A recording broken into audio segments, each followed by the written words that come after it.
Hey guys, Ali Day here, Surf Ironman champion, all the way back from episode 1. I just want to say a huge congratulations to Brad and the team at the Physical Performance Show for episode 200. It's an incredible show, it's an incredible achievement. Well done, guys. Failure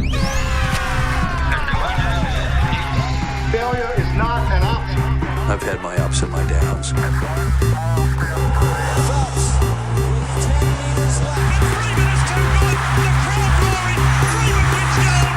I think it's an absolutely breakthrough experience. Hi, Brad Bevan here. I was number 15 on the Physical Performance Show way back when.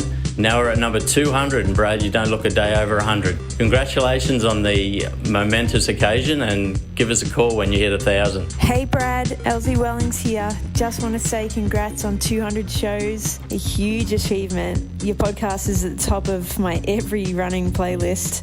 I love the diversity of the inspiring guests that you have on the show, and I admire your incredible ability to draw out the gold within them. Hi everybody, I'm Phil Liggett. They call me the voice of cycling, and I was a special guest on episode 85 of the famous Physical Performance Show. I just want to say congratulations to all the guys involved. It's a great listen, and I really enjoyed the small part I played in it.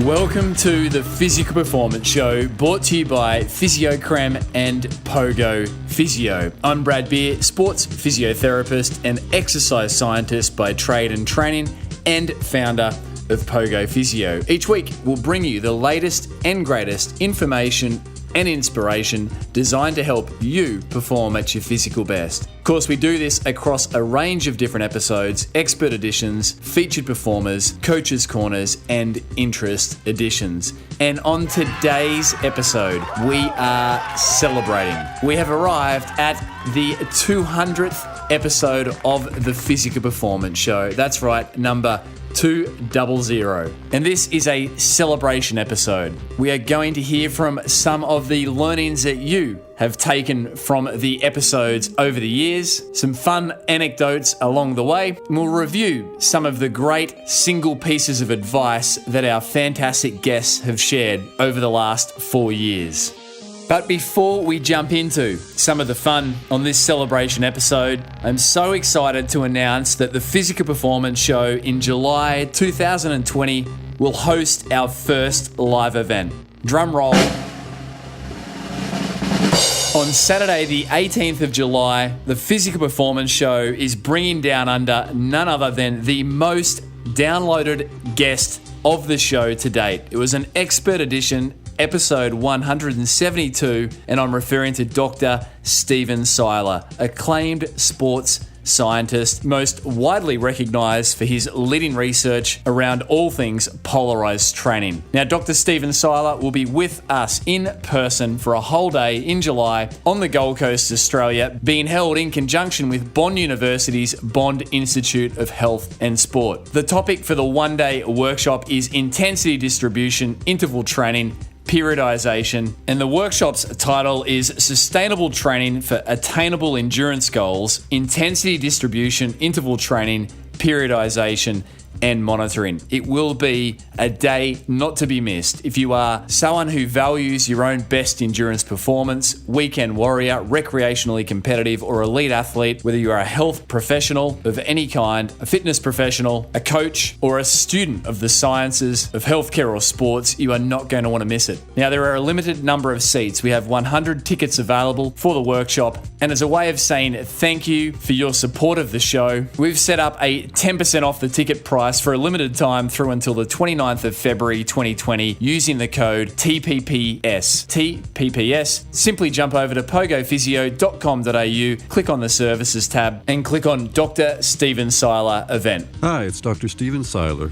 from episode 172 of Expert Edition. Congratulations on 200 episodes of the Physical Performance Show. That's an impressive show of endurance in itself. I'll see you down under in July. Now, this show is all about you and your learnings. Our guests share their highs, lows, and learnings for the express purpose of helping you perform at your best. So let's kick off the 200th episode by hearing from some of the many great folk who have enjoyed some learnings from the show thus far. Hi, my name's Kerry Morris and I'm a professional triathlete from Australia. I've been listening to the Physical Performance Show for years, and I love how Brad's able to get into the mind of the athlete and asks the hard-hitting questions. An interview recently that I enjoyed was Glenys Nunn's. I love her old school mentality and how she's found a way to give back to the younger generation. Congratulations on the 200th show, and I hope that there are a lot more to come. Hi, my name is Nachi. I came across the Physical Performance Show podcast while reading Brad's book, How to Run Pain Free. I have listened to 157 episodes, making my way down to number 1. My most memorable episode thus far has been 178, interview with Trent Stellingworth, Fueling for the Endurance Athlete, the dangers of calorie deficit and how Red S affects athletes' performance. Congratulations, Brad, on reaching your 200th episode. Congratulations, Brad, on the Physical Performance Show. Wow, 200 episodes. What a milestone. This is one of my favorite podcasts. I have been listening since 2016, late 2016. I have my favorites, of course, which are episode number 172 with Stephen Seiler, who is the father of the polarized training, and Alex Hutchinson, the prolific writer from Outside Magazine and Sweat Science. Also, expert editions are on my top list. You have managed to bring us a quite diverse guest and wonderful experts to your listeners. And what I love about your podcast the most is how much important knowledge you share for better understanding how to train and perform best. Looking forward to many more to come. Congratulations. A massive thank you to Kerry, Nachi, Amanda, Jurgen, Justin, and Val. And as you heard, the listenership of the Physical Performance Show truly is international. When the show started from my spare room in my home on the Gold Coast, I never could have imagined the spread of the show being so far and wide. In fact, at the time of recording, the Physical Performance Show has been downloaded across 142 different countries, with the top 10 countries of interest being Australia, the United States, United Kingdom, New Zealand, Canada, France, Ireland, Germany, Norway, and South Africa. And just like the geography of the reach of the show has surpassed any expectation that myself and the team ever had for the show, so too have the numbers of downloads. At the time of recording, we have just ticked over 850,000 downloads. And I still recall the excitement when I saw that 10 people had downloaded the first episode featuring Surf Life Saving Ironman champion Ali Day. So we really couldn't do this without your support. So thank you, each and every one of you, for tuning in.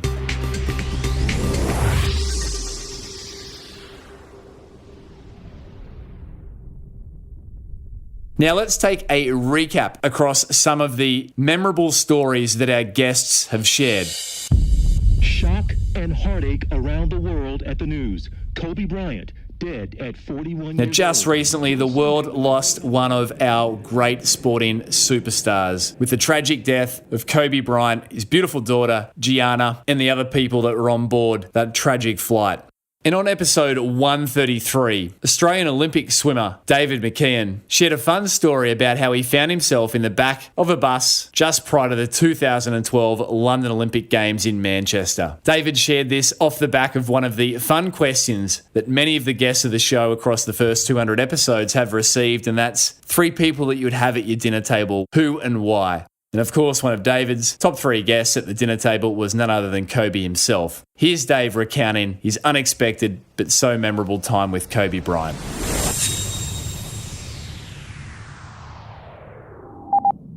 And then I'd have to say a basketball player, Kobe Bryant. I was lucky enough to meet Kobe in 2012.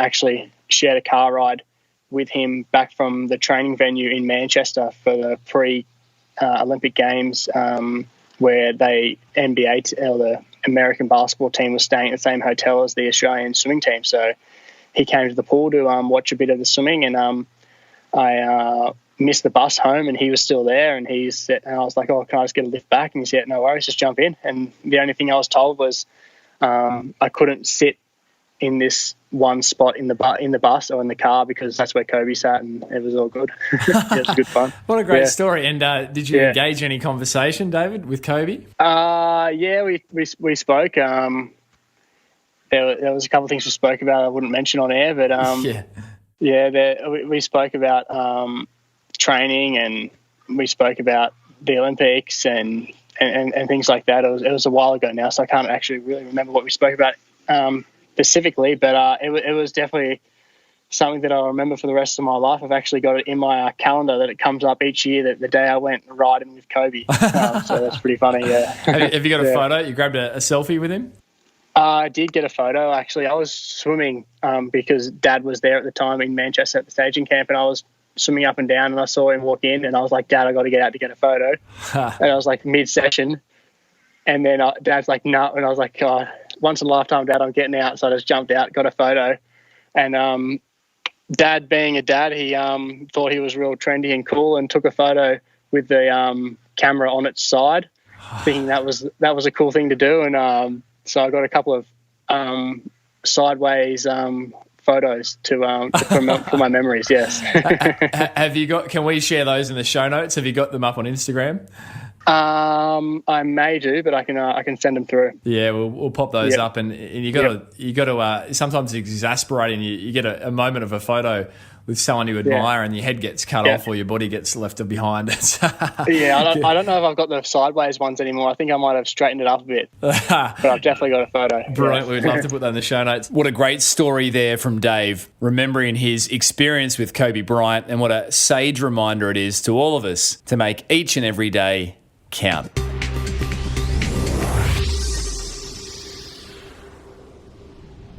And closely linked to making each day count is making each day count with a bit of fun. Just like the show, life is full of highs, lows and learnings. So it was great way back on episode 24 when we featured Australian Olympian and World Athletics Championship medalist Craig Mottram, recalling some fun times with Australian distance running stars and prior guests of the Physical Performance Show, Steve Monaghetti and Robert De Castella. Here's Craig's recollection of such a memorable run.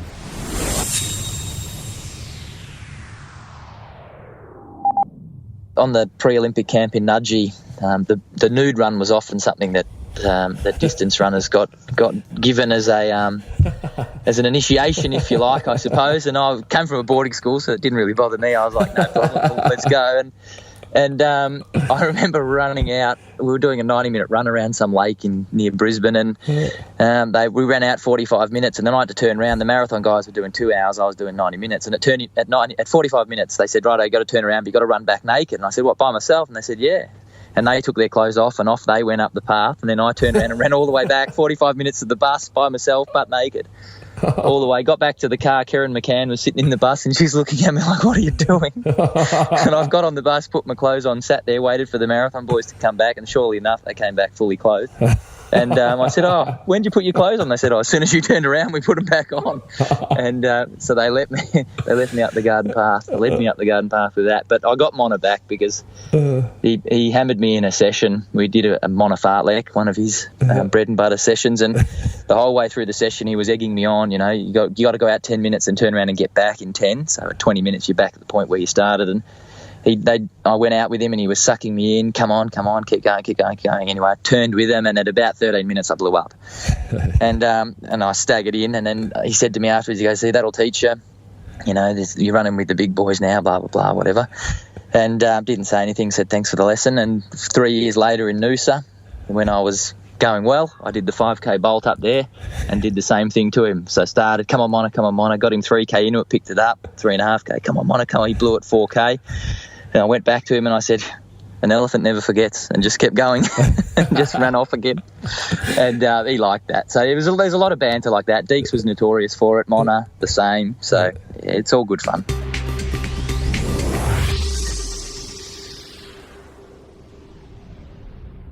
And speaking of greats, it's always so insightful to hear one of the featured guests share around history of sport and performance. And on episode 58, the ultra marathon man himself, Dean Canazis, so well known for his exploits, 50 marathons in 50 days across 50 states of the US, shared an inspiring story of running the 153-mile Spartathlon, retracing the steps of the ancient character Pheidippides, who ran the first marathon. It was a fun little tale of eating too many figs and sticking with the hard times until you cross the finish line.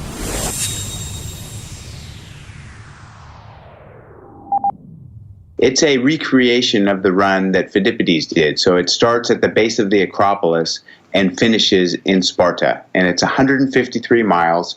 It has very aggressive cutoff times. For instance, you have to be at mile 50.22 within 9.5 hours, or you get cut from the race.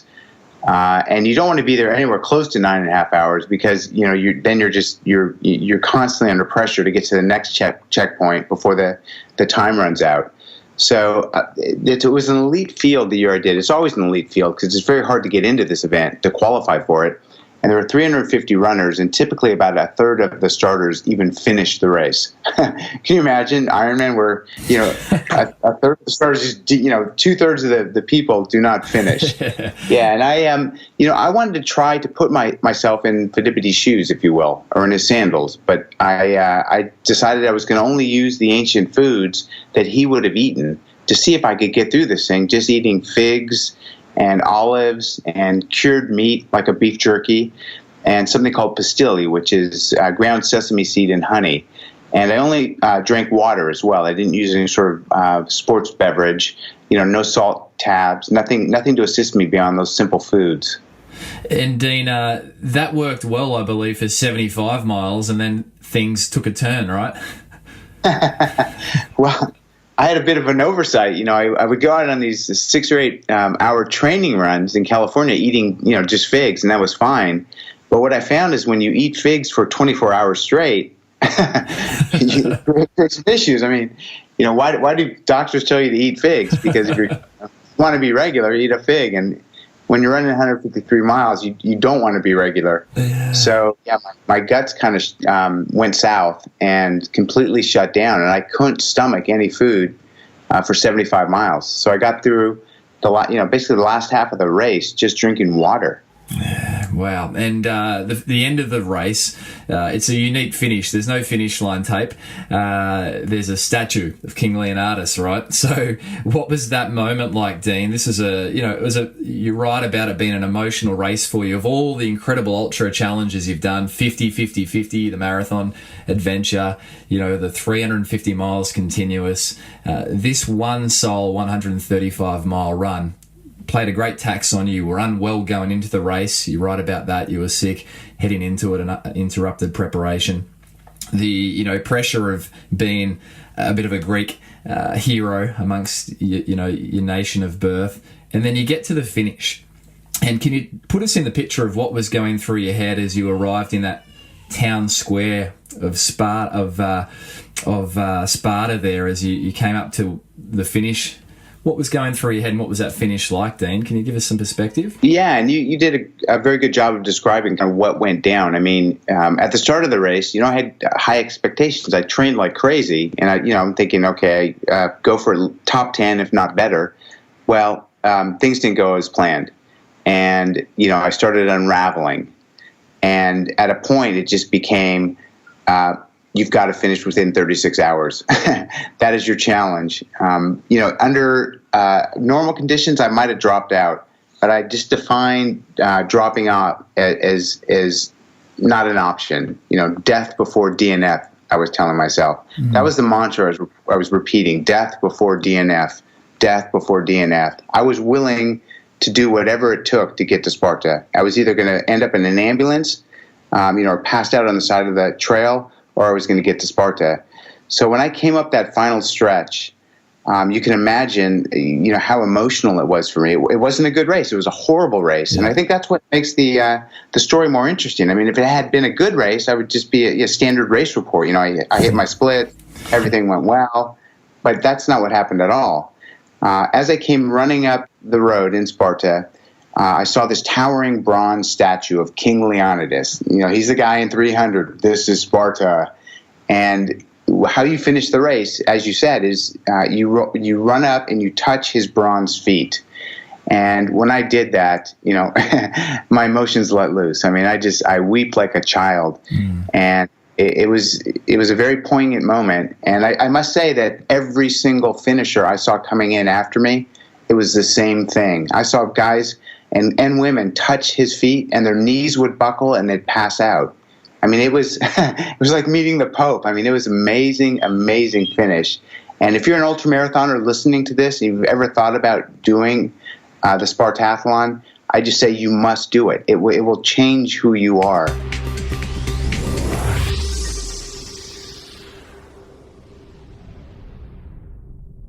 Now, along with the fun reflections and inspiration, every now and then, one of our featured guests shares some absolute gold by way of a pithy statement or a maxim, something that sticks. And one of those statements that I certainly draw upon since recording with this guest was Chris McCormack, otherwise known as Macca. Macca, a dual Hawaii Ironman triathlon champion and World ITU triathlon champion, on episode 48, shared a story about why he was encouraged as a professional triathlete to don't chase dreams, but rather chase opportunities. Here's a fantastic story from Macca regarding his collision with Kevin Plank, founder of Under Armour, and how Macca became Under Armour's very first signed athlete.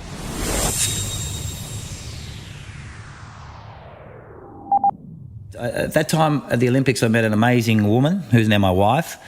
And when I didn't make the Olympics, I thought it was over. I was going to quit triathlon and that's it. And, I wanted to be with my dad and my brothers. And I was just going to move back to Australia. I met a beautiful Australian girl, buy a house and go back to banking. That was sort of where my headspace was. It was like, what have I got to live for if I didn't make the Olympics?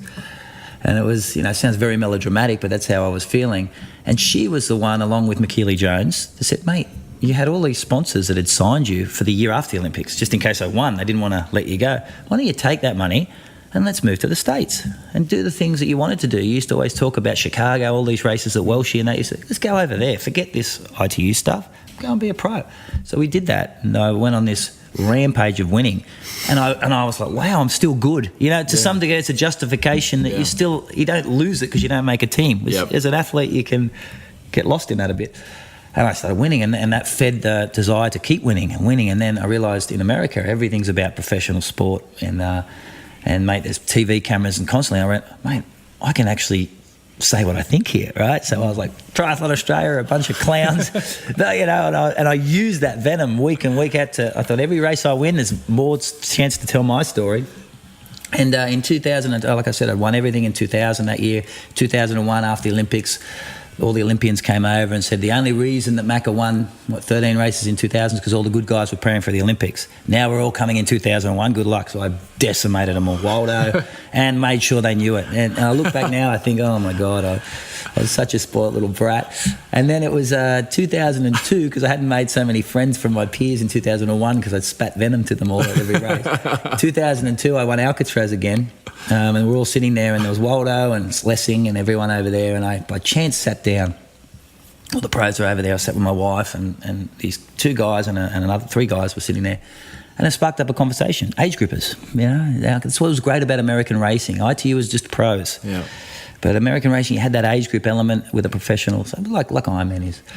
And by chance, I sat next to these two guys and we got chatting and about their race. It was their first ever triathlon, and they'd done Escape from Alcatraz, which is an iconic event. And I was talking all about it. And they were doing the presentation. And they said, and the winner, he's fourth-time champion of Escape from Alcatraz. He matches Mike Pigg's record, Chris McCormack. I said, oh, excuse me. Up I go, do my speech. Come back down, and these guys are like, mate, you won the whole thing? I'm like, yeah, I won the race. They're like, I can't. Why didn't you tell us? Like, we feel like idiots. I'm like, oh no, it was just more about you guys, how the race was. I've done it a few times, and he shook me. He said, mate, I'm Kevin Plank from Under Armour. I said, Chris McCormack from Australia. He's like, Under Armour? I said, I've never heard of you. I thought it was deodorant, under the arms. And the guy, Ryan, who's his business partner, was cracking up with laughter, going, Kevin, he's never heard of us. And so we sparked up a friendship, and the other gentleman with him was actually a venture capitalist, and literally we became friends, and I'd email him and go back and forth. At that time I was sponsored by Orca, and I remember reaching out to him. I went through New York one day, and I rang him and said, mate, I'm in New York. How far is Baltimore from here? He's like, come down. So I came down to Baltimore, went through his factory. At that time there was probably 150 employees. There's now 6,000. They hadn't gone public yet. They went public in 2006. And it was small and beautiful, and I said to Kevin, you should sponsor me. He's like, I'm going to sponsor you. And we sparked up a friendship, and I was their first ever signed athlete outside of footballers they'd given clothes to. I was the first actual athlete they ever gave a check to. And I remember coming back here. I used to tell people about it. I'd never heard of it. Now to watch what Kevin's done, he's the most inspirational entrepreneur, the most inspirational CEO, in my opinion, in the United States. The guy's driven. He has a dream, a passion, and he's the one who always actually says to me, Mackie, don't chase your dreams, chase opportunities, because it's a big difference. You can be useless and dream about being an astronaut, but it's just never going to happen, right? Yeah. He said there's a dream that takes you to think, but opportunities are what you should pursue with vigour. And he's just become a mentor. Now he's so multi-billionaire. I sit there thinking, wow, like it's an incredible company, and it's a company that's driven athlete first, which is what I like. The amount of effort and time they put into a triathlete. Well, they're a football company. I used to go up there and they had me on machines and they had fitting people around me and creating uniforms for me, and I was struggling with the heat, and is unbelievable. I don't know any other, maybe the other companies do it, but where I'd come from with Orcas and the triathlon companies, even the new ones today, they just stick a logo on someone. They don't really care, right? But these guys actually cared, and I think that's why they got to where they are today. They're an amazing company. What a great story, and what a great maxim. Don't chase dreams, chase opportunities.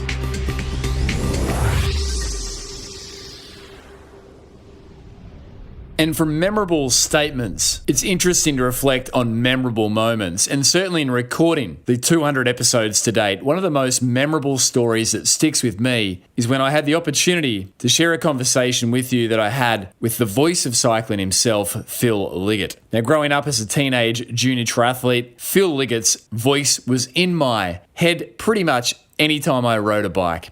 I'd imagine that Phil was commentating me to a race victory. And on episode 84, I thought I'd take on Chris McCormack's maxim, not chase dreams, but chase opportunities. And I asked Phil Liggett if he would commentate a mock race call that would have me winning a race. And in doing so, funnily enough, ticking off a childhood dream. So I chased the opportunity with Phil and I ticked off a childhood dream. This was Phil Liggett's mock race call of a cycling win. Jeez, it was fun. Phil Liggett, this is an absolute pleasure and honour, and as a fan of cycling and triathlon, I listened to your voice through the 90s growing up, and I would go out and ride part of the Grafton to Inverell course and have your voice in my ears pretty much the whole time, pretending mock commentary that I was breaking away on a stage win. Phil, can I get you to do something a little bit out of the box for a bit of fun at the start of the show? Would you mind giving me a little bit of a mock commentary call as the young boy from Grafton, Brad Beer, winning a stage of the tour? Well, why not, Brad? I mean, my history of Grafton is I was there when the Commonwealth Bank Cycling Classic used to pass through Grafton, and for me, everything was brand new in Australia at that time. And of course, it's famous for its jacaranda trees, and I'll always remember that. So let's just think now. We're looking down the straight here at the moment at Inverell. It's been a long day out for the riders, but there is one man just in front. He's hanging on in there. His name is Brad Beer, and I'll tell you what, if he wins this, it'll be a big surprise. He didn't start as a favourite, but it looks like he might hold on here. He's up amongst the crowd line. He's hanging onto the barriers. The bunch can't see him. He's at 200 metres to go. He's not going to be caught now. Brad Beer has just set the best victory of his career. Well done.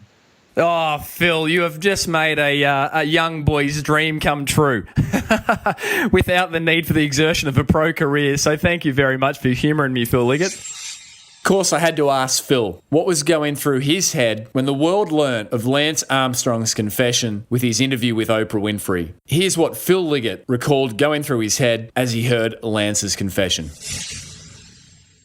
I'd arrived for the start of the Tour Down Under, and I came from the airport, and when I arrived at the hotel, because it was all going to happen the next day, there was a block of cameras out there. I thought bloody Mick Jagger must have been in the car behind, because it was incredible.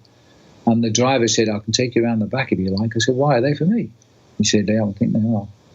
And they all, because of what was about to happen, they all wanted the story, and I couldn't even get out the car. They were cramming me. Anyway, I gave them the story, and then it was that afternoon. That afternoon, we got the Oprah show, and the manager of the hotel gave me a private room because the press were all waiting to film me. Sat in the main room where everybody else was. So I watched it in the private room up in the hotel, and then I just remember the first questions as clear as it was yesterday, as you probably do. Yes, yes, yes, yes, and I thought, fuck, because I'm a great believer in you've got to prove. There's only one way you could have got Lance, as we know. It was a confession, because he'd found the secrets, and that's for sure. It wasn't a guy I particularly liked. He was brash. He was ruthless. You call him what I like. Nobody liked him, and this is the one reason that the drugs agencies wanted to nail him to the cross, because whenever they said something about him, he sued them and he won.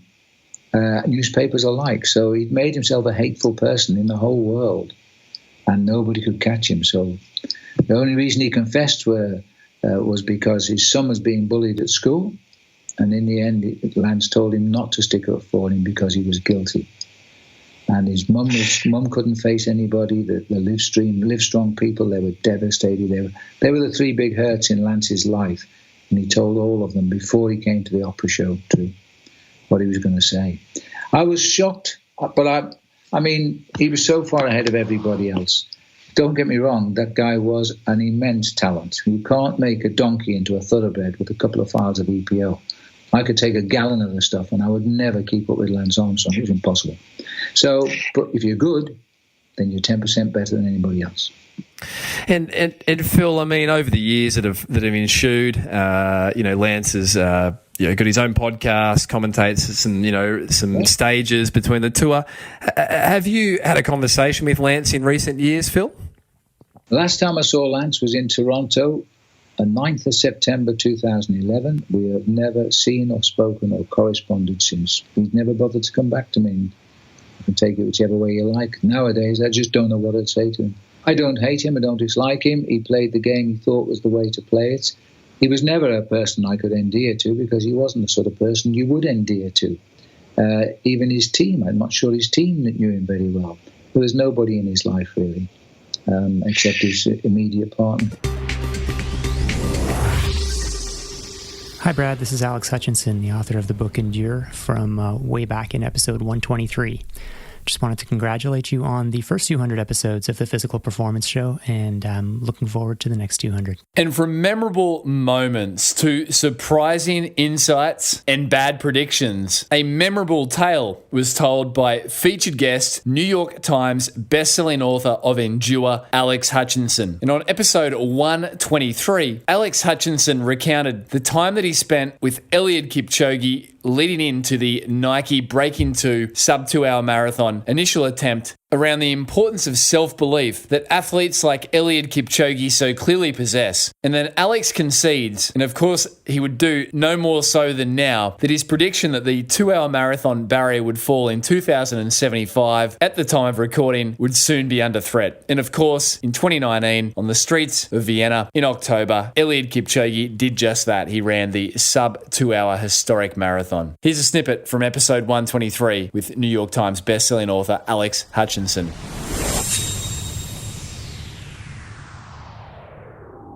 Yeah, I mean, look, I spent 10 years essentially writing this book and hopefully trying to impart some useful pieces of advice to people who are trying to push their limits.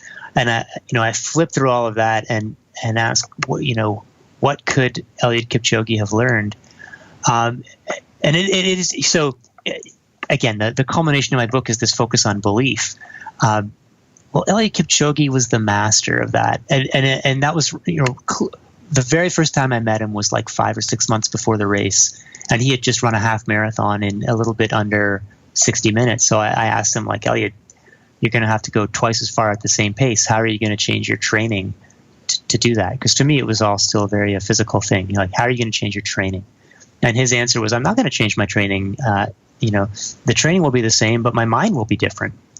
And so, of course, my gut reaction is like, that's a terrible plan. That's not going to help you at all. But it's clear that he was totally sincere in that, and that this is the theme he returned to over and over. And he really spent the next 5 or 6 months convincing himself that he was ready to run a 2 hour marathon. So, at least under the conditions that Nike was creating. So, like, I can say, hey, Eliud, have you heard of this motivational self-talk stuff? And, I can give you a worksheet and it'll help you correct your negative thoughts. But Eliud doesn't need that because he has intuitively understood the importance. And I think there's some truth to there's probably if you look through, great athletes over the generations, a lot of them have found their own way of doing what science now says is a good idea. And that's true not just for the mental side of things. It's like the way people train, the sort of interval workouts. In a lot of cases, it's athletes and coaches have found an optimal way of doing something that then science can later sort of explain why it's so good. Now, that doesn't mean that every great athlete already is doing everything perfectly. That's, in fact, it's almost certainly not true.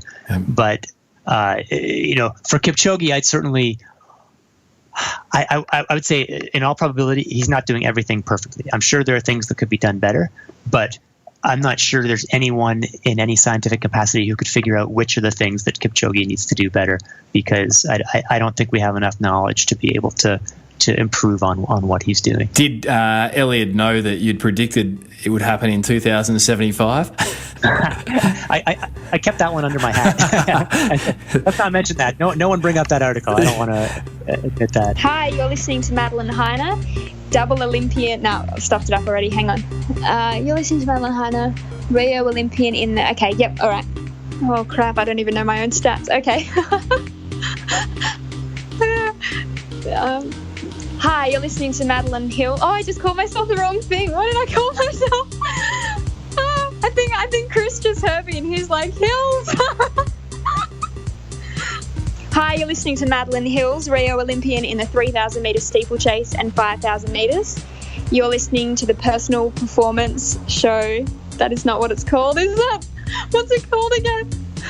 Physical Performance. Hi, you're listening to Madeline Hills, Rio Olympic finalist in the 3,000 metre steeplechase and 5,000 metres. You're listening to the Physical Performance Show. Yay, did I get it right? Today's celebration episode number 200, is brought to you by fisiocrem. Fisiocrem is a topical massage cream containing natural plant-based ingredients, ideal for the temporary relief of muscular aches and pains. If you're conscious of what you put on your body, you'll be happy to know that fisiocrem does not contain parabens or hydroxybenzoates, and its non-greasy formula doesn't leave any sticky residue behind. Fisiocrem can be found Australia-wide at your local Coles, chemist or health store, as well as via their online shop. They've even offered listeners 20% off the entire Fisiocrem range over at fisiocrem.com.au, fisiocrem.com.au, simply using the coupon code POGO, P-O-G-O. Hurting Sucks and Fisiocrem have got your back. And there's no better time than to say thank you to Fisiocrem for having the physical performance shows back so many times across these 200 episodes as well. As we so often say, podcasts are free to download, however, they are not free to produce. So Fisiocrem, thank you. Of course, today's episode is also brought to you by Pogo Physio. We exist quite simply to help you get back to your physical best. To find out more about Pogo Physio's award-winning services, including our 1-hour initial appointment or our very popular telehealth online consultation services, jump over to pogophysio.com.au. Now, over the 200 episodes to date, some of my most enjoyable moments in recording have been with the featured experts on our expert editions. Our expert editions have been so well received, which is so exciting and has always been inspiring. As we say, the show is about the highs, lows and learnings, and the experts certainly bring their teachings to fuel the learnings. One of the most widely discussed, shared and commented upon episodes was expert edition number 126, featuring Order of Australia medalist, former Cricket Australia sports doctor, Dr. Peter Bruckner. I caught up with Dr. Bruckner after the release of his best-selling book, A Fat Lot of Good. And we explored some of the surprising science around adopting a high-fat, low-carbohydrate approach to fueling. And Dr. Bruckner recounted the difference he'd experienced from dropping sugar from his diet. Here's Dr. Peter Bruckner sharing a snippet from Expert Edition 126.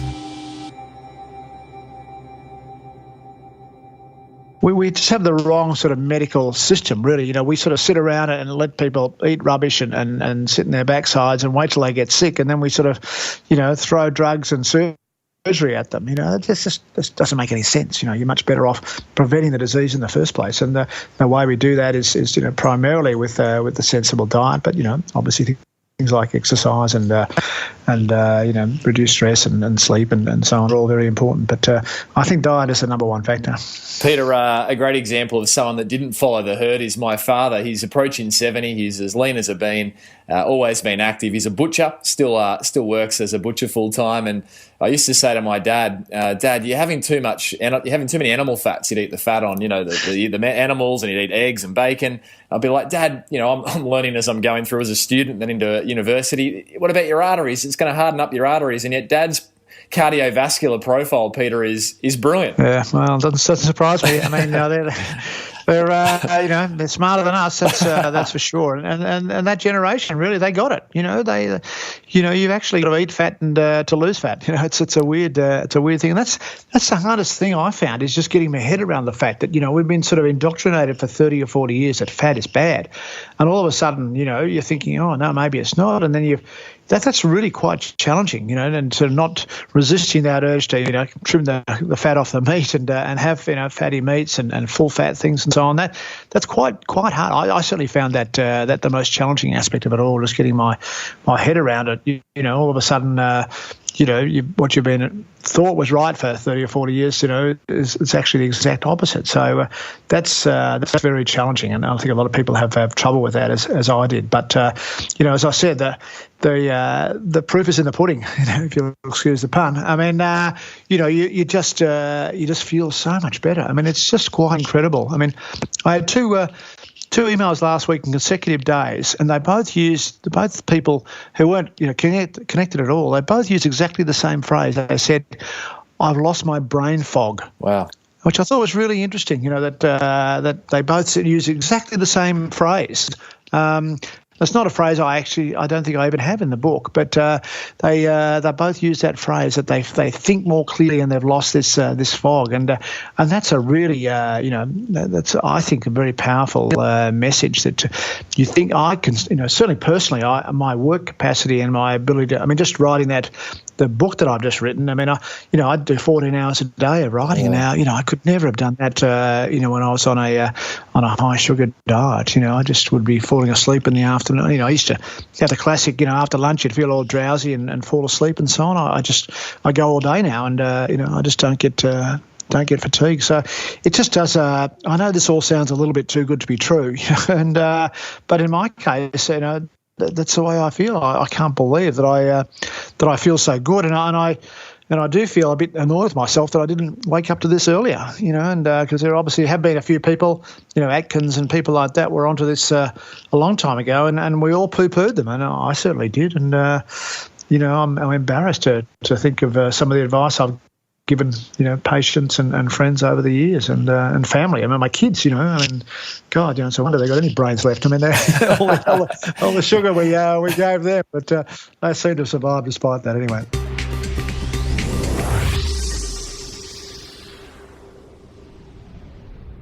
And just like my time spent recording with Alex Hutchinson, New York Times bestselling author, I thoroughly enjoyed the opportunity I had to connect with fellow bestselling author Matt Fitzgerald, author of the classic How Bad Do You Want It? And on episode 109, Matt described the concept of inhibitory control and the role that it plays in determining the success or otherwise of our performance as we push through pain. Here's Matt Fitzgerald sharing on the concept of inhibitory control and why it's important to all of us looking to perform at our own physical best.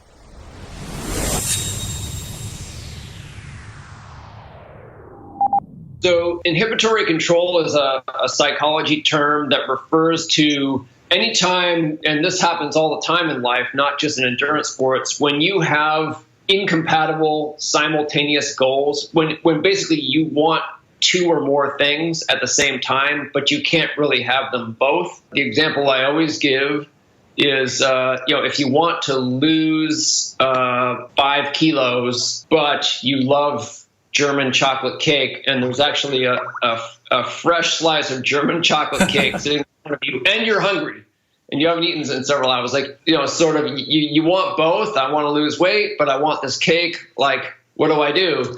Inhibitory control is the brain capacity or the mental capacity that allows you to stay focused, typically the thing you truly want more, or the more of the long-term objective. And in endurance racing, where inhibitory control comes into play is that, you come into your competition with a goal, right? To get to the finish line as fast as possible, possibly in a certain amount of time, or to, win your age group or whatever it is. That requires that you suffer. There's no way to, to maximize performance in an endurance race without suffering. But obviously, it's instinctual for all humans to avoid voluntary suffering. And these races are voluntary, right? You sign up, like no one's putting a gun to your head, presumably, and making you do it.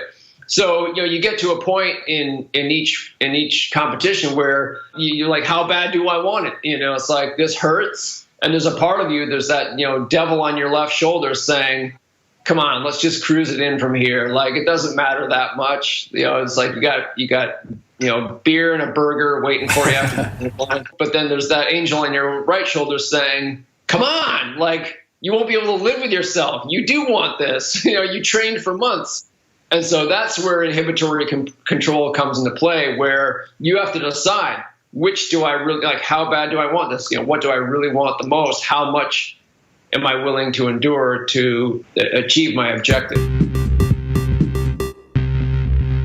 Today's show is brought to you by Fisiocrem and Pogo Physio, and our upcoming Dr. Stephen Seiler live event being held on the Gold Coast, July the 18th at the Bond University Institute of Health and Sport. The topic, sustainable training for attainable endurance goals, intensity, distribution, interval training, periodization, and monitoring. You are not going to want to miss this live event on the Gold Coast with Dr. Stephen Seiler coming down under all the way from Norway. Tickets are available over at pogophysio.com.au. Simply hit the services drop-down menu and select Dr. Seiler Workshop. Spaces are limited to just 100 attendees, so get in quick. And don't forget to use your 10% off Physical Performance Show coupon code through until the 29th of February for 10% off the ticketed price. Coupon code being capital TPPS. If you missed last week's episode of this show, episode 199, it was with featured performer, dual Australian Olympic distance runner Dave McNeil. Dave shared on the highs, lows and learnings of his career, and his many experiences and teachings have really impacted on so many people who have enjoyed the episode to date. Here's a snippet of Dave McNeil sharing from episode 199. I was on fire. It was literally the best session I've ever done. So my first rep was 2:38. And I was like, oh, all right, better be careful here. The next one was 2:37. I was like, oh, geez. The next one was 2:36. The next one was 2:35. The fifth one was another 2:35. And then I started the sixth one, and I got about halfway up. It's hard to describe, but it was almost like my legs were paralyzed, and I got halfway up, and I couldn't lift my legs, and I just hit the ground, and then I crumbled in a heap at the top. I wanted to get up and start recovering, and I just could not get my legs to turn on. For now, let's jump back on this celebration episode 200, as we jump into some of the more memorable single pieces of advice that our featured guests have shared with us around how we can perform at our own physical best. Kicking it off is Robert De Castella, Australian marathon icon and former world marathon champion. We're on episode 37. Deeks encouraged us to just get started, get out the door. If you could boil down your decades of great wisdom and knowledge and just give people one practical tip to take away, what would it be? Go out, get out the door. Get out the door, mate. Love the practicals. Get off your ass and get out the door. All right, we'll quote that one up. Seriously, start, because starting is the hardest thing. Yep. You know, the hardest thing is starting. Yep. And be gentle to yourself and be patient. Just getting out the door, even if you just go out for 5 minutes, is a huge transformation from doing nothing. And if you're patient and you're gentle, but you are consistent, you will be amazed by the impact and the transformation that can occur. You're never too old. You're never too young. You're never too out of shape, but you just got to start. You just got to have the courage to get off your backside and get out the door and start. On episode 105, 2016 Olympic triathlon champion Gwen Jorgensen shared her solitary piece of advice, speaking to people who were struggling on how to get through. Here's Gwen's solitary piece of advice. First, I think you need to take 3 days away from whatever it is and completely remove yourself. So, for me, when I had that time in triathlon, when I wanted to quit, Patrick and I went on a vacation. We didn't talk about triathlon. We didn't do triathlon. I just spent 3 days away from it. A little recharge, a little reset. You're not going to lose anything in 3 days, work-wise or otherwise. So just having that little reset is something that's really important. And then as well, find people you enjoy to do whatever it is you're doing. So whether that's, work life or if it's athletics, find training partners or find coworkers that you enjoy hanging around and being with. And that's something that I really find encouraging and helping to get people through those hard times. On episode 120, Australian distance running coach Adam Diddick shared his solitary piece of advice around the importance of being innovative and creative. Here's Adam's solitary piece of advice to help us perform at our own physical best. Look, I would just say do what you need to do because it's right for you. It's a reason why someone like me has a role as a coach, is because we're trying to find what works right for that individual. So don't just try and copy and do the generics. Try and find what's right for you. Play with it, discuss it with your coach. Find better ways of doing things and be innovative in that regard. So don't just do a session because everyone else is doing it. What is it? That's how are you going to make the most out of that run, out of that training session.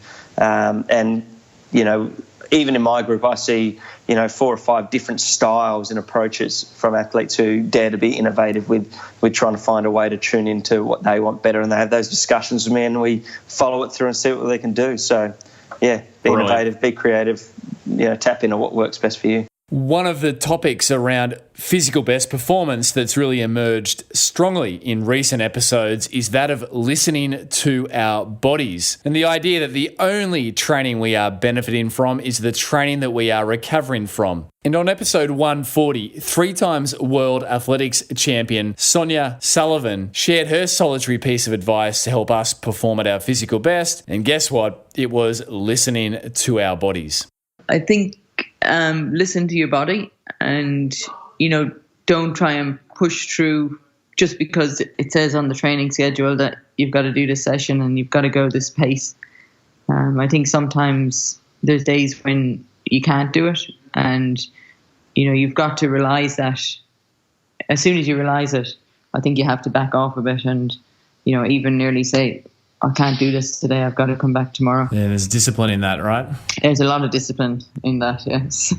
And following on from Sonia's athletic experience and wisdom was Dr. Shona Halson on episode 190. More recently, who, from a scientific perspective, having led the Australian Institute of Sport Recovery Centre across 3 Olympic Games cycles, Dr. Halson reiterated the importance of being tuned in to our own bodies. I think nobody knows you better than you, and to not be afraid to take some, when you feel like you might not be where you want to be, it's totally okay to take some downtime and probably actually a good thing. So, people often think, recovery is all about, you're going to tell me not to do things and that fatigue's bad. That's not the case.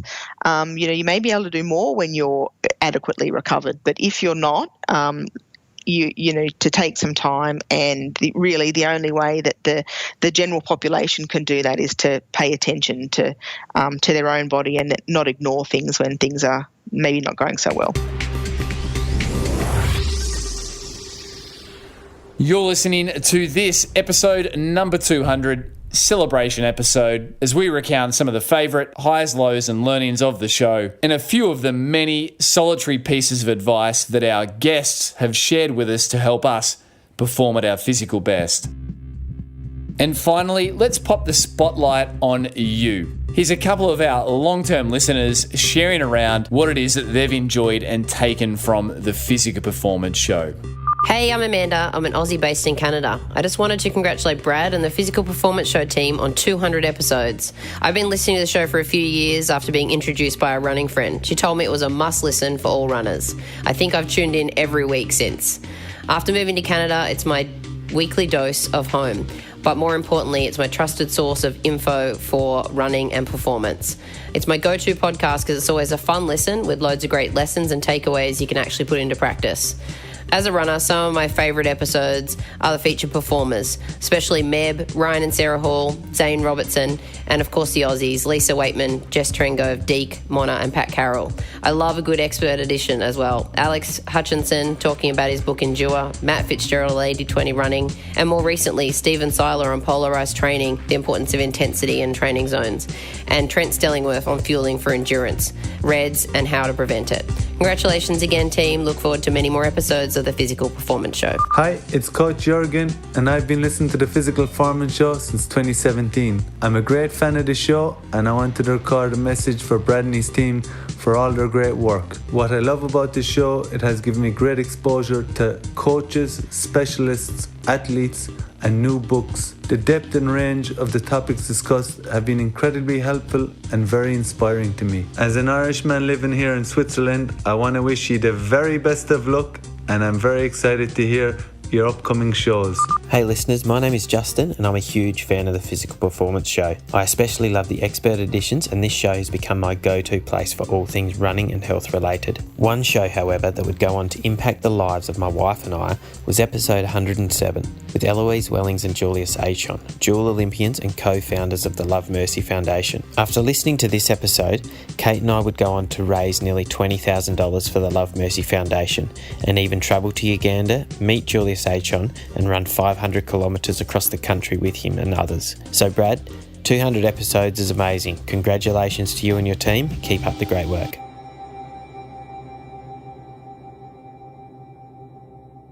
So there you have it, 200 episodes in the bag of the Physical Performance Show. Really has been quite a journey. Just like the theme of the show, it has been filled with highs, lows, and many, many learn-ins. Thank you for your support, for tuning in, for sharing your earbuds, and for sharing the show with others in your world who are also like yourself looking to perform at their own physical best. Thanks to all those who have left ratings and reviews over on iTunes. That has not stopped being thrilling in terms of receiving feedback about the show. Really is rocket fuel in the hours that sit behind each and every episode going live. So thank you. Please keep the ratings and reviews going. Maybe as a little tribute to the 200 episodes to date. If you've been planning to leave a rating and review, do it now after episode 200. Let's see a spike in some reviews coming through between episode 200 and 201. So jump over to iTunes and please leave some reviews.